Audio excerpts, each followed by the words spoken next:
Hello दोस्तों, स्वागत है आपका एक बार फिर से target teaching exam YouTube channel पे।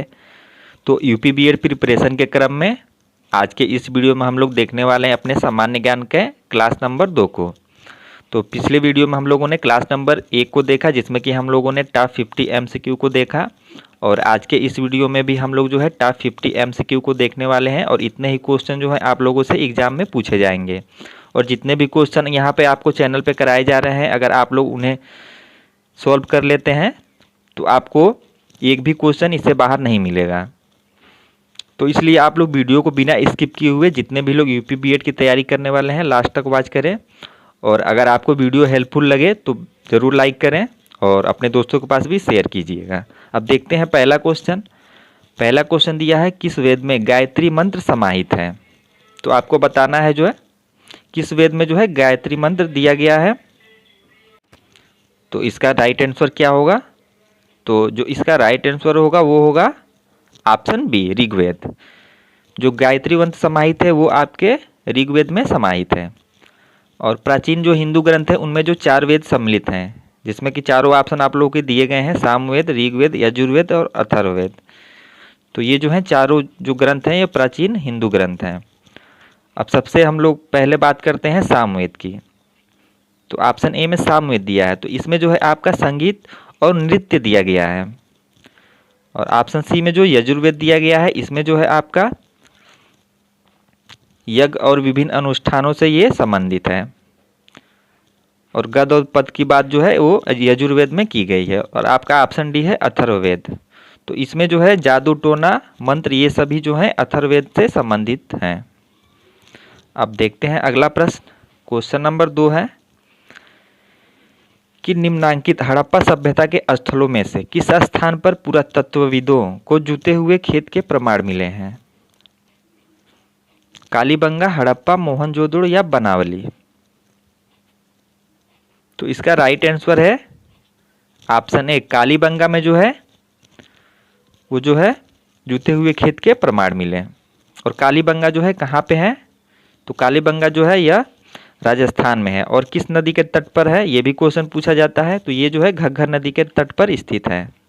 कालीबंगा जो है ये राजस्थान में घग्गर नदी के तट पर स्थित है। अब हड़प्पा सभ्यता की हम लोग बात कर लेते हैं, जिससे कि इंपॉर्टेंट क्वेश्चन पूछे जाते हैं। हड़प्पा सभ्यता, तो देखिए हड़प्पा सभ्यता की जो खोज है वो की थी दयाराम साहनी ने। कब की थी? तो 1921 ईस्वी में। 1921 ईस्वी में जो है हड़प्पा सभ्यता की खोज की थी दयाराम साहनी ने। और अभी बात की जाए वर्तमान में हड़प्पा सभ्यता कहाँ है, तो ये जो वर्तमान में अभी पाकिस्तान में स्थित है। और ऑप्शन सी में दिया है मोहनजोदड़ो। तो क्वेश्चन पूछा जाता है मोहनजोदड़ो की खोज किसने की थी? तो ये की थी रखाला दास बनर्जी ने। मोहनजोदड़ो की खोज की थी रखाला दास बनर्जी ने। और अभी जो मोहनजोदड़ो है ये पाकिस्तान के सिंध प्रांत में सिंधु नदी के किनारे पे स्थित है। और मोहनजोदड़ो से एक और क्वेश्चन बनता है, कई बार एग्जाम में पूछा गया है कि जो विशाल स्नानागार की खोज हुई थी वो कहाँ से हुई थी, उसके प्रमाण कहाँ मिले थे? तो वो मिले थे मोहनजोदड़ो में। और ऑप्शन डी में जो बनावली दिया है ये कहाँ पे है? तो ये जो है अभी वर्तमान में हरियाणा में स्थित है। और यहीं पे जो है आपके मुहरे और माप के लिए जो है पाठ पाए गए थे। देखते हैं अगला प्रश्न। क्वेश्चन नंबर 3 दिया है, 6वीं शताब्दी ईसा पूर्व में कौन सा जनपद एक गणतांत्रिक राज्य था? अंग, कौशल, वज्जी या मगध? तो इसका जो राइट आंसर है ये है जो ऑप्शन सी में वज्जी दिया है। ये जो है 6वीं शताब्दी ईसा पूर्व में जो है एक गणतांत्रिक राज्य था। और इससे एक और क्वेश्चन बनता है कि वज्जी जो है इसकी जो राजधानी क्या थी? तो इसकी राजधानी थी वैशाली। वज्जी महाजनपद की राजधानी थी वैशाली। और ऑप्शन ए में जो अंग दिया है, अंग महाजनपद, इसकी राजधानी क्या थी? तो इसकी राजधानी थी चंपा। ऑप्शन बी में कौशल दिया है, तो इसकी राजधानी क्या थी? तो इसकी राजधानी थी श्रावस्ती। ऑप्शन डी में मगध दिया है। तो देखिए 16 महाजनपदों में से जो सबसे बड़ा महाजनपद था वो था मगध, और इस साम्राज्य का जो वास्तविक संस्थापक था वो था बिंबिसार। तो ये भी क्वेश्चन बनता है कि मगध साम्राज्य का वास्तविक संस्थापक कौन था, तो वो था बिंबिसार। और ये भारत के 16 महाजनपदों में सबसे बड़ा साम्राज्य था। और इसकी जो राजधानी थी वो क्या थी मगध महाजनपद की, तो वो थी राजगीर। तो ये सभी चीज़ों को आप लोग ध्यान में रखें। अब देखते हैं नेक्स्ट क्वेश्चन। तो नेक्स्ट क्वेश्चन है, ऋग्वेद में कुल कितने सूक्तों का संग्रह है। तो ऋग्वेद में कुल कितने सूक्तों का संग्रह है, तो ये है ऑप्शन बी 1028 इसका राइट आंसर है। देखते हैं क्वेश्चन नंबर 5। क्वेश्चन नंबर 5 आपसे पूछा गया है, आईने अकबरी के संदर्भ में निम्नलिखित कथनों पर विचार कीजिए और सही विकल्प का चयन कीजिए। तो ऑप्शन ए में दिया गया है, यह अबुल फजल द्वारा लिखा गया था। तो ये सही है, जो आईने अकबरी के लेखक थे वो थे अबुल फजल। तो ऑप्शन ए सही है। ऑप्शन बी में दिया है, इसमें विभिन्न प्रकार की चीज़ों, फसलों, कीमतों, राजस्व और मजदूरी वगैरह का सांख्यिकीय विवरण है। तो ये भी सही दिया गया है। और ऑप्शन सी में देखते हैं क्या है, यह अकबर के पूर्वजों का विवरण देती है। तो यही जो है गलत है। हम लोगों से पूछा है कि सही विकल्प का चयन करना है, तो इसमें जो सही विकल्प होगा वो होगा ऑप्शन ए और बी। बाकी ऑप्शन सी में जो दिया है, यह पूर्वजों का, अकबर के पूर्वजों का विवरण नहीं है। इसमें जो है भारत के लोगों के परंपराओं और संस्कृतियों के बारे में बताया गया है। तो इसका राइट आंसर हो गया ऑप्शन में ए एवं बी दोनों सही हैं। ऑप्शन ए इसका राइट आंसर है। क्वेश्चन नंबर 6 है, झरोका दर्शन। अब खाली स्थान दिया है, आपको बताना है किसके द्वारा जो है पेश किया गया था। चारों ऑप्शन आप लोग देखिए। तो इसका राइट आंसर है, ये पेश किया गया था अकबर के द्वारा। क्वेश्चन नंबर 7 है, 2.5 दिन का झोपड़ा खाली स्थान यानी किसके द्वारा बनाया गया था, इसमें आपको बताना है। तो इसका राइट आंसर है कुतुबुद्दीन ऐबक। और हम लोग एक्स्ट्रा चीज़ें जान लेते हैं कि कौन सी जो है चीज़ें कुतुबुद्दीन ऐबक द्वारा बनाई गई थी। तो एक तो कुव्वतुल इस्लाम मस्जिद हो गया, कुव्वतुल इस्लाम मस्जिद, कुव्वतुल इस्लाम मस्जिद ये जो है कुतुबुद्दीन ऐबक द्वारा बनवाया गया था। और कुतुब मीनार, तो ये नाम से ही आप लोग पकड़ लेंगे कुतुब मीनार, तो ये भी जो है कुतुबुद्दीन ऐबक द्वारा बनवाया गया था। और अकबर द्वारा क्या क्या बनवाया गया था, तो आगरा किला जो है वो अकबर द्वारा बनवाया गया था। और बुलंद दरवाज़ा जो कि फतेहपुर सीकरी में है, ये भी अकबर द्वारा बनवाया गया था। और बाबर ने क्या बनवाया था, तो देखिए आराम बाग जो है जो आगरा में स्थित है, ये जो है बाबर द्वारा बनवाया गया था। तो ये भी कई बार क्वेश्चन में पूछ लिए जाते हैं, तो इन्हें भी आप लोग ध्यान में रखें। अब देखते हैं नेक्स्ट क्वेश्चन।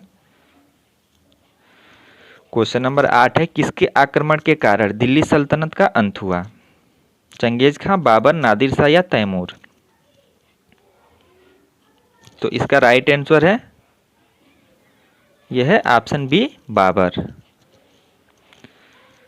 तो देखिए पानीपत की प्रथम लड़ाई जो कि 1526 में बाबर और इब्राहिम लोदी के बीच हुई थी।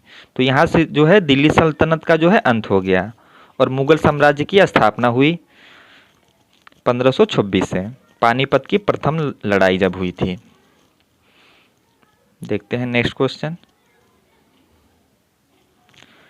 नेक्स्ट क्वेश्चन है, वर्ष 1236 से 1240 के दौरान दिल्ली सल्तनत पर किसने शासन किया। किसने शासन किया, तो इसका राइट आंसर है, ये किया था ऑप्शन सी रजिया सुल्तान ने।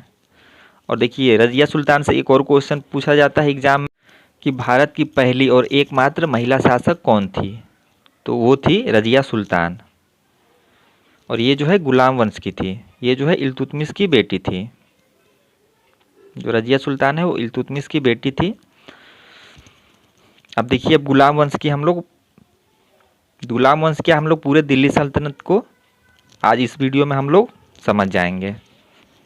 देखिए दिल्ली सल्तनत की जो शुरुआत हुई थी वो 1206 ईस्वी से मानी जाती है।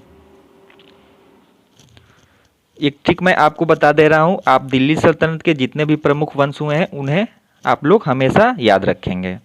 देखिए एक ट्रिक है, गुलाब,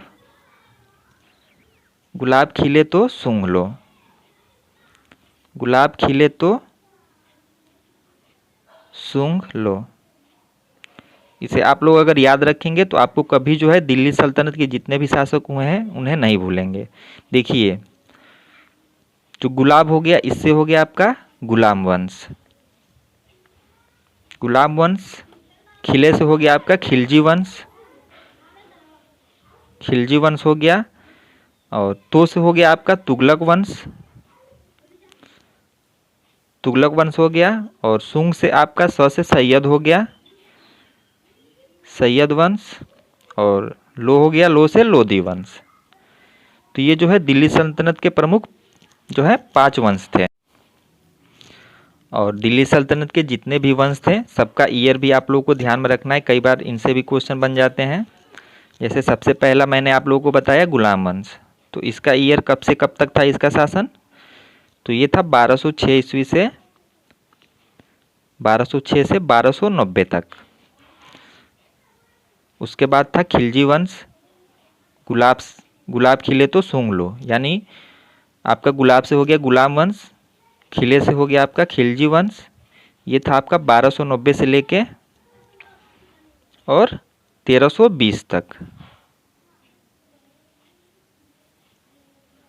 1320 तक था। फिर आपका था तो गुलाब खिले तो से था आपका तुगलक वंश। इसका ईयर जो था वो था 1320 से लेके 1414 तक था, 1414 तक। और ये भी क्वेश्चन कई बार पूछा जाता है कि वो कौन सा ऐसा दिल्ली सल्तनत का वंश था जिसका जो है सबसे लंबा समय शासन चला, तो वो आपका तुगलक वंश ही है। और सबसे छोटा कौन सा ऐसा वंश है जिसका सबसे छोटा शासन था, तो वो था खिलजी वंश। तो ये दोनों क्वेश्चन आप लोग ध्यान में रखें। अब इसके बाद देखते हैं हम लोग गुलाब खिले तो सूंघ लो। सूंघ से हो गया आपका सैयद वंश। इसका ईयर क्या था? इसका ईयर था 1414 से लेके और 1451 तक।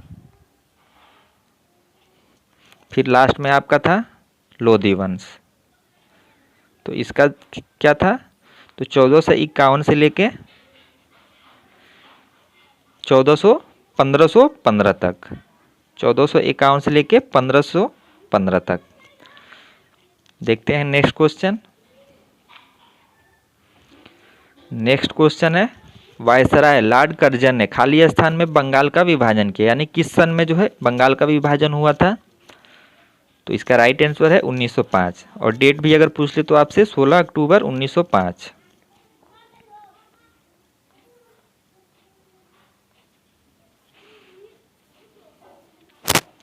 क्वेश्चन नंबर 11 है, जब 1942 में भारतीय राष्ट्रीय कांग्रेस ने भारत छोड़ो आंदोलन शुरू किया तब भारत का वायसराय कौन था? लिनलिथगो, लिटन, कर्जन या फिर रिपन? तो इसका राइट आंसर है लिनलिथगो। भारत छोड़ो आंदोलन के दौरान जो भारत का वायसराय था वो था लिनलिथगो। और एक और क्वेश्चन पूछा जाता है जो लिटन दिया है आपका कि वर्नाकुलर प्रेस एक्ट जो है वो किसने शुरू किया था? तो वो लॉर्ड लिटन ने। और इसको खत्म किसने किया था? तो वो किया था लॉर्ड रिपन ने। तो इसे भी आप लोग ध्यान में रखिए। और लॉर्ड रिपन ने ही जो है, लॉर्ड रिपन को ही जो है भारत में स्थानीय स्वशासन का जनक कहा जाता है। तो ये भी क्वेश्चन बनता है, आप लोग इसे भी जरूर ध्यान में रखें। क्वेश्चन नंबर 12 है, भारत में सती प्रथा किसने समाप्त की थी? तो इसका राइट आंसर है लॉर्ड विलियम बेंटिक। कब की थी? तो 1829 में, राजा राम मोहन राय के सहयोग से। क्वेश्चन नंबर 13 में दिया गया है आपसे, निम्नलिखित जोड़े पर विचार कीजिए और निम्नलिखित में से कौन सा जो जोड़ा है वो गलत रूप से सुमेलित है? तो इसमें हड़प्पा दिया है, ये रावी नदी के किनारे स्थित है, तो ये तो सही है। मोहनजोदड़ो दिया है, ये सिंधु नदी के किनारे स्थित है, तो ये भी सही है। कालीबंगा जो है घग्गर नदी के किनारे है, तो ये भी सही है। जो गलत सुमेलित है वो है लोथल। लोथल जो है आपका यह चिनाब, ये गलत है क्योंकि लोथल जो है ये भगवी या भगवा नदी के किनारे स्थित है। जब भगवा नदी कहाँ है तो गुजरात में है। तो इसका राइट आंसर क्या हो गया ऑप्शन के हिसाब से? तो इसका राइट आंसर हो गया जो केवल 4 है वो गलत रूप से सुमेलित है। अब देखते हैं नेक्स्ट क्वेश्चन। तो नेक्स्ट क्वेश्चन पूछा गया है, महात्मा गांधी ने अपना राजनीतिक गुरु स्वीकार किया था, किसे स्वीकार किया था? तो इसका राइट आंसर है ऑप्शन डी, गोपाल कृष्ण गोखले को।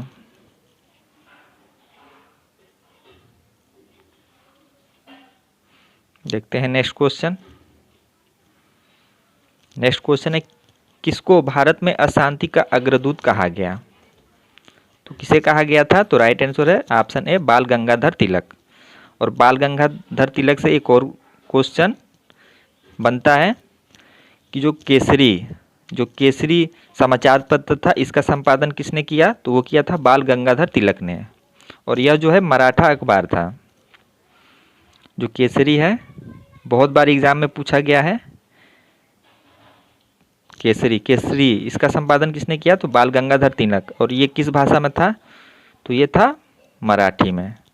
और एक और इनका प्रमुख समाचार पत्र है, ये है मराठा। और ये था आपका अंग्रेजी में, तो इससे क्वेश्चन बहुत बार एग्जाम में बने हैं, तो इसे आप लोग जरूर ध्यान में रखें। नेक्स्ट क्वेश्चन है, मौसम का निम्नलिखित में से कौन सा तत्व वातावरण में मौजूद जलवाष्प की मात्रा को इंगित करता है? तो मौसम का कौन सा तत्व ऐसा है जो वातावरण में मौजूद जलवाष्प की मात्रा को इंगित करता है? तो यह है ऑप्शन बी, नमी। क्वेश्चन नंबर 17 है, ग्लोबल वार्मिंग के कारण क्या है? यानी ग्लोबल वार्मिंग के कारण क्या होता है? तो क्या क्या होता है? चारों ऑप्शन में से जो राइट आंसर होगा वो होगा ऑप्शन डी, समुद्र के जल स्तर में जो है वो वृद्धि होता है। ग्लोबल वार्मिंग क्या है? तो पृथ्वी के सतह के तापमान में जो वृद्धि होता है उसे ही हम लोग ग्लोबल वार्मिंग कहते हैं। क्वेश्चन नंबर 18 है, सूर्य के प्रकाश को सूर्य से पृथ्वी तक पहुंचने में 8 मिनट 22 सेकेंड समय लगता है। इसमें थोड़ा एरर है, इसमें खाली स्थान रहेगा। सूर्य के प्रकाश को सूर्य से खाली स्थान दिया गया है तक पहुंचने में 8 मिनट 20 सेकेंड का समय लगता है। 20 या कहीं कहीं पे 22 भी दिया रहता है। तो इसमें जो राइट आंसर होगा ऑप्शन बी, पृथ्वी तक पहुंचने में जो है इतना समय लगता है। देखते हैं नेक्स्ट क्वेश्चन।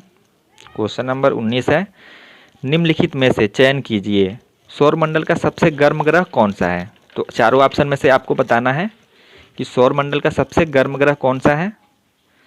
तो इसका जो राइट आंसर है ये है ऑप्शन बी, शुक्र जो है सौरमंडल का सबसे गर्म ग्रह है।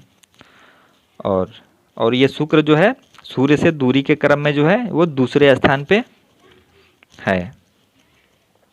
और इसे जो है पृथ्वी की जुड़वा बहन भी कहा जाता है, और शाम या भोर का तारा भी इसे हम लोग कहते हैं। ये भी क्वेश्चन बनता है एग्जाम में। और ऑप्शन डी में बृहस्पति दिया है, ये सौरमंडल का सबसे बड़ा ग्रह है। और देखिए यहाँ पे गर्म ग्रह पूछा है, और ठंडा ग्रह कौन सा है सौरमंडल का सबसे? तो वो है यूरेनस यानी अरुण। ये जो है सौरमंडल का सबसे ठंडा ग्रह है। देखिए जितनी भी चीज़ें आपको एक्स्ट्रा बताई जा रही हैं उन्हें आप लोग ज़रूर नोट करते चलें, जिससे कि आप लोग एग्ज़ाम के लास्ट मोमेंट में जिससे आप लोग रिवीजन कर लेंगे। देखते हैं नेक्स्ट क्वेश्चन।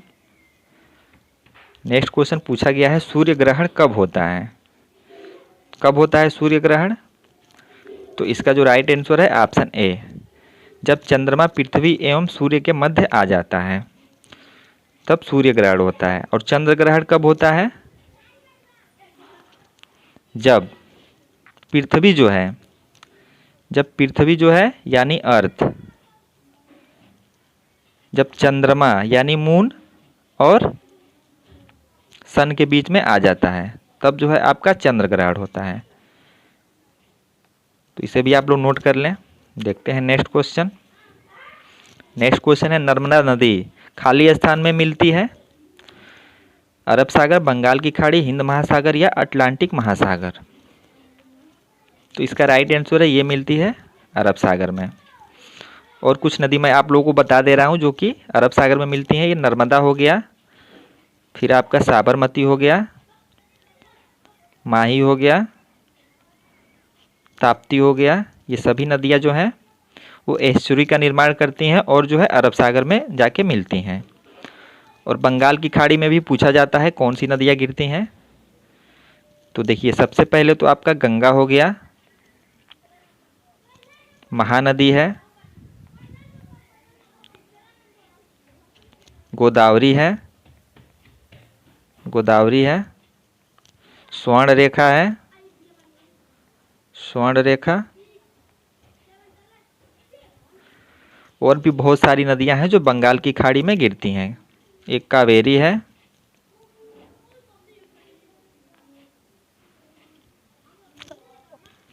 देखते हैं नेक्स्ट क्वेश्चन 22 पूछा है भारत का सबसे ऊंचा जलप्रपात कौन सा है। तो भारत का सबसे ऊंचा जलप्रपात कौन सा है अभी वर्तमान में। तो इसका राइट आंसर है ऑप्शन बी, कुंचिकल जलप्रपात, और ये जो है कर्नाटक में स्थित है। और सारे ऑप्शन की हम लोग बात कर लेते हैं। देखिए, जो एंजल जलप्रपात दिया गया है ये जो है विश्व का सबसे ऊंचा जलप्रपात है, और ये जो है वेनेजुएला में स्थित है। यह विश्व का सबसे ऊंचा जलप्रपात है और यह वेनेजुएला जो कि अमेरिका के अंदर पड़ता है उसमें स्थित एक देश है। ऑप्शन सी में दिया है जोग जलप्रपात, जिसे कि हम लोग गरसोप्पा जलप्रपात भी कहते हैं। ये जो है कर्नाटक में स्थित है। तो सारी इंपॉर्टेंट चीज़ें आप लोग नोट करते चलें। देखते हैं नेक्स्ट क्वेश्चन। नेक्स्ट क्वेश्चन है, निम्नलिखित में से कौन सी भारत की सबसे बड़ी मीठे पानी की झील है। तो इसका राइट आंसर है वो है ऑप्शन बी, जो वूलर झील है जो कि जम्मू कश्मीर में है। ये जो है भारत की सबसे बड़ी मीठे पानी की झील है। और यहीं पे अगर विश्व की पूछ लेता कि विश्व की सबसे बड़ी मीठे पानी की झील है तो वो है सुपीरियर। ये जो है विश्व की सबसे बड़ी मीठे पानी की झील है। और ऑप्शन ए में जो भीमताल दिया है ये जो है उत्तराखंड में स्थित है। ये डल है, ये जम्मू कश्मीर में स्थित है। और लोकटक झील जो है ये मणिपुर में स्थित है। क्वेश्चन नंबर 24 है, ताप्ती और नर्मदा नदियाँ निम्नलिखित में से किस में गिरती हैं। तो किस में गिरती हैं। तो इसका राइट आंसर है ये गिरते हैं, अभी ऊपर मैंने आप लोगों को बताया, अरब सागर में। देखते हैं नेक्स्ट क्वेश्चन। क्वेश्चन नंबर 25 है, नलमल्ला, कहीं कहीं पर नल्ला मलाई भी लिखा जाता है, पर्वत श्रृंखला निम्नलिखित में से किस राज्य में स्थित है। तो इसका राइट आंसर ये स्थित है आंध्र प्रदेश में।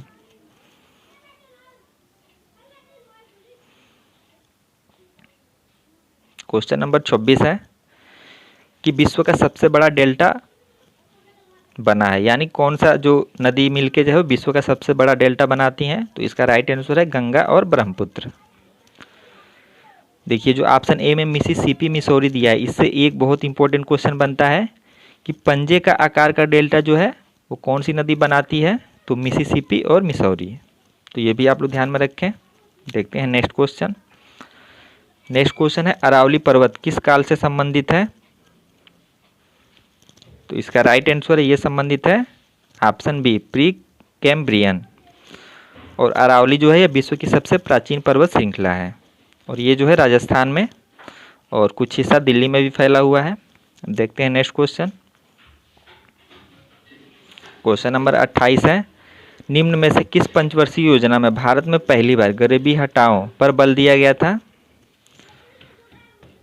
तो इसका राइट आंसर है ऑप्शन बी, 5वीं पंचवर्षीय योजना में। और ये कब से कब तक था। तो ये था 1974 से लेके 1978 तक। इसमें जो है गरीबी हटाओ पे बल दिया गया था।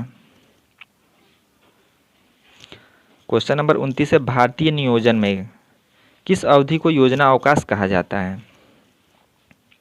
तो इसका राइट आंसर है 1966 से 69 की अवधि के दौरान को जो है योजना अवकाश कहा जाता है। क्वेश्चन नंबर 30 है, आयकर होता है। तो क्या होता है। ऑप्शन ए में दिया है आय पर एक वार्षिक कर, ऑप्शन बी में दिया है आय पर एक त्रैमासिक कर, ऑप्शन सी में आय पर एक मासिक कर, या ऑप्शन डी आय पर अर्धवार्षिक कर। तो इसका राइट आंसर है आय पर वार्षिक कर, आय पर एक वार्षिक कर जो है वो आयकर होता है। और आयकर ये कौन से कर की श्रेणी में आता है? तो ये जो है प्रत्यक्ष कर, प्रत्यक्ष कर की श्रेणी में आता है। आयकर, उपहार कर, अगर आप लोग इतना ध्यान में रखेंगे तो कर से कभी भी क्वेश्चन गलत नहीं करेंगे अगर आपसे पूछ लिया जाएगा। उपहार कर है, संपत्ति कर है, निगम कर है, ये जो है प्रत्यक्ष कर के उदाहरण हैं। और अप्रत्यक्ष कर में कौन से कर हैं? अप्रत्यक्ष कर में तो इसमें आपका हो गया बिक्री कर, विक्री कर हो गया, उत्पाद कर हो गया, सीमा कर हो गया, ये सभी जो हैं अप्रत्यक्ष कर के उदाहरण हैं। देखिए प्रत्यक्ष कर वे कर होते हैं जिन्हें जो है डायरेक्ट जो है वो व्यक्ति द्वारा अदा किया जाता है, और अप्रत्यक्ष कर में जो है वो जो है इनडायरेक्ट रूप से जो है व्यक्ति उसको अदा करता है। देखते हैं नेक्स्ट क्वेश्चन। क्वेश्चन नंबर 31 है, संयुक्त राज्य अमेरिका की संसद को कहा जाता है, क्या कहा जाता है? तो इसका राइट आंसर है, इसको कहते हैं हम लोग कांग्रेस। और भारत की संसद को तो हम लोग संसद ही कहते हैं, भारत की संसद को तो संसद ही कहा जाता है। और देखिए कई बार एग्जाम में जो पूछा जाता है वही चीज़ें मैं आप लोगों को बता रहा हूँ। देखिए ईरान में जो संसद है उसे कहा जाता है मजलिस, कई बार क्वेश्चन में पूछा गया है मजलिस। और एक जापान का है संसद, इसको भी आप लोग ध्यान में रखें, इसे भी क्वेश्चन बनते हैं। तो जापान की संसद का नाम है डाइट। देखते हैं नेक्स्ट क्वेश्चन 32 नंबर का प्रश्न। 32 नंबर का प्रश्न है, भारत की संसद का गठन कौन करता है? कौन करता है? तो इसका राइट आंसर है, ये करता है राष्ट्रपति, लोकसभा और राज्यसभा तीनों मिलके जो है भारत की संसद का गठन करते हैं। और संसद भारतीय संविधान के किस आर्टिकल में इसके बारे में बात की गई है? तो आर्टिकल 79। और राष्ट्रपति यह भारतीय संविधान के किस आर्टिकल में है? तो आर्टिकल 52, राष्ट्रपति के पद का उल्लेख है। और लोकसभा कौन से आर्टिकल में है? तो ये है आर्टिकल 81 में है। और राज्यसभा है ये आर्टिकल 80 में है। देखते हैं नेक्स्ट क्वेश्चन 33 नंबर का प्रश्न है, ये शून्यकाल संसदीय व्यवस्था किस देश की देन है? तो ये देन है, ऑप्शन है भारत की। कुछ एक्स्ट्रा प्रश्न हम लोग देख लेते हैं। अमेरिका, तो अमेरिका से जो है क्या क्या जो है लिया गया है अमेरिका के संविधान से? तो मौलिक अधिकार की अवधारणा है, मौलिक अधिकार, और राष्ट्रपति पे महाभियोग, राष्ट्रपति पर महाभियोग की प्रक्रिया जो है वो अमेरिका के संविधान से लिया गया है। और जो है न्यायिक समीक्षा की अवधारणा, और ब्रिटेन से संसदीय प्रणाली लिया गया है। देखते हैं नेक्स्ट क्वेश्चन। क्वेश्चन नंबर 34 है, भारतीय संविधान के 44वें संशोधन के तहत कौन से मौलिक अधिकारों को कानूनी अधिकार के रूप में परिवर्तित किया गया था? तो इसका राइट आंसर है ऑप्शन ए, जो संपत्ति का अधिकार था, जो कि पहले मौलिक अधिकार की श्रेणी में आता था, इसको जो है 44वां संविधान संशोधन जो कि 1978 में हुआ था, उस टाइम जो है इसको मौलिक अधिकार की श्रेणी से निकाल के इसको जो है संपत्ति के अधिकार जो कि एक कानूनी अधिकार है इसमें शामिल किया गया था, और इसे आर्टिकल 300A में शामिल किया गया है। देखते हैं नेक्स्ट क्वेश्चन। और एक और क्वेश्चन कई बार एग्जाम में पूछा जाता है कि मौलिक कर्तव्यों को किस समिति की सिफारिश पर संविधान में शामिल किया गया था? तो वो किया गया था सरदार स्वर्ण सिंह, सरदार स्वर्ण सिंह की सिफारिश पे।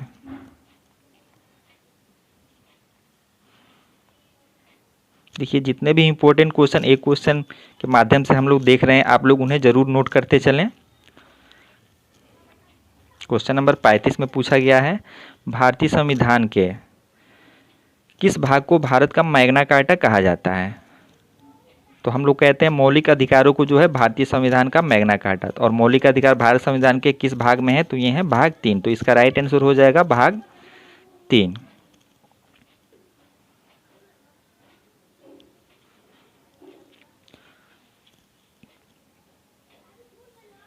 और मौलिक अधिकार जो है संविधान के किस अनुच्छेद से लेकर किस अनुच्छेद तक हैं, तो ये हैं 12 से लेकर 35 तक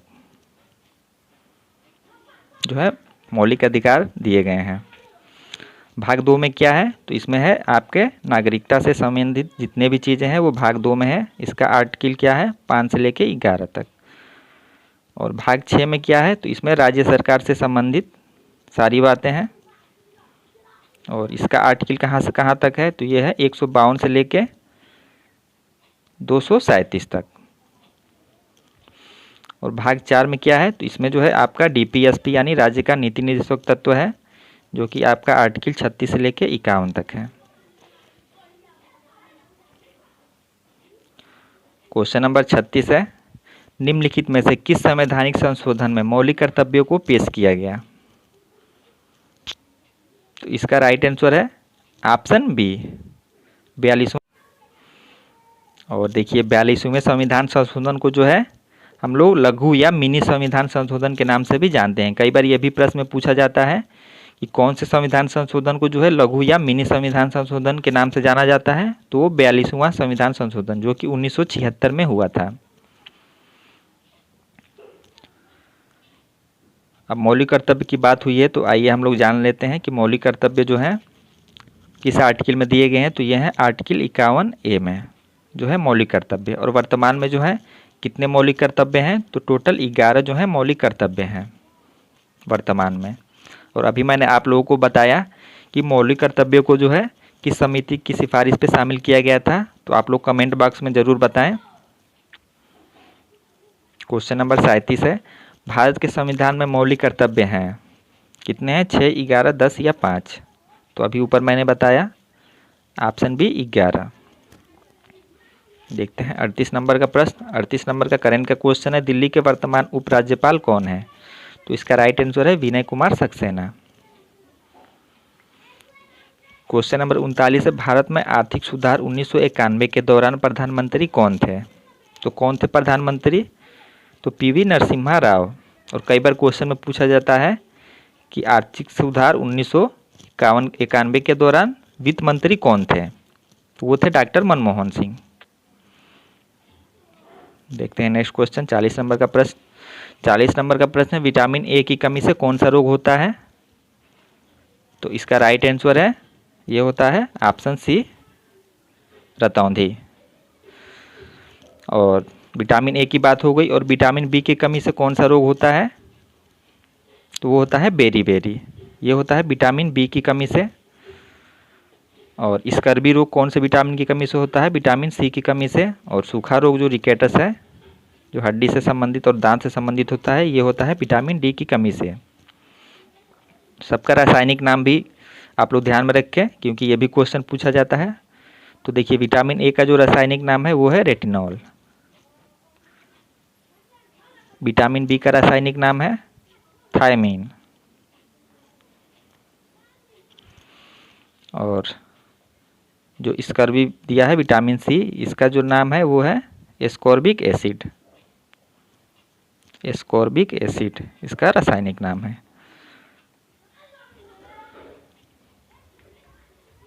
और विटामिन डी का रासायनिक नाम है कैल्सीफेरॉल। कैल्सीफेरॉल। सारी चीज़ें आप लोग नोट कर लें। देखते हैं नेक्स्ट क्वेश्चन 41 नंबर का प्रश्न है, वर्तमान में नीति आयोग के अध्यक्ष कौन है। तो देखिए सबसे पहले तो हम लोग जानते हैं नीति आयोग है क्या। तो देखिए सबसे पहले जो है नीति आयोग जो है वो योजना आयोग के नाम से जाना जाता था, जिसका गठन जो है 1950 में हुआ था। योजना आयोग के नाम से ये जाना जाता था। और इसका योजना आयोग का गठन जो है सर्वप्रथम 1950 में हुआ था। और इसके जो अध्यक्ष होते हैं वो प्रधानमंत्री होते हैं। तो इसके वर्तमान अध्यक्ष हैं श्री नरेंद्र मोदी। और नीति आयोग नाम ये कब पड़ा, तो ये पड़ा था 1 जनवरी 2015 से जो है योजना आयोग की जगह हम लोग इसका नाम नीति आयोग जानने लगे। देखते हैं नेक्स्ट क्वेश्चन। क्वेश्चन नंबर 42 है, निम्नलिखित में से कौन सा खेल और ट्रॉफियां युग्म सही सुमेलित हैं।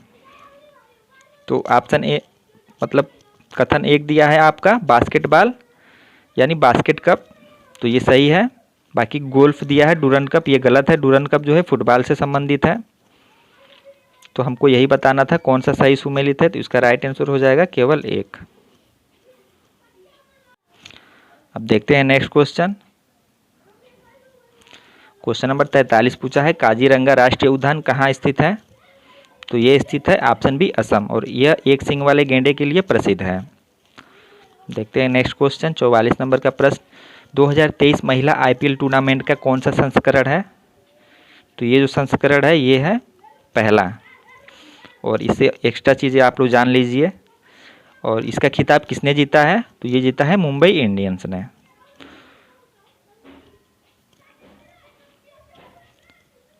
देखते हैं नेक्स्ट क्वेश्चन। क्वेश्चन नंबर 45 है, निम्न में से कौन सी जोड़ी उत्तर प्रदेश के राजकीय चिन्ह को नहीं दर्शाती? तो आपको बताना है कौन सी जोड़ी है उत्तर प्रदेश के राजकीय चिन्ह को सही रूप से नहीं दर्शा रही है। तो ऑप्शन ए में राजकीय पेड़ अशोक, तो राजकीय पेड़ उत्तर प्रदेश का अशोक है, तो ये तो सही है।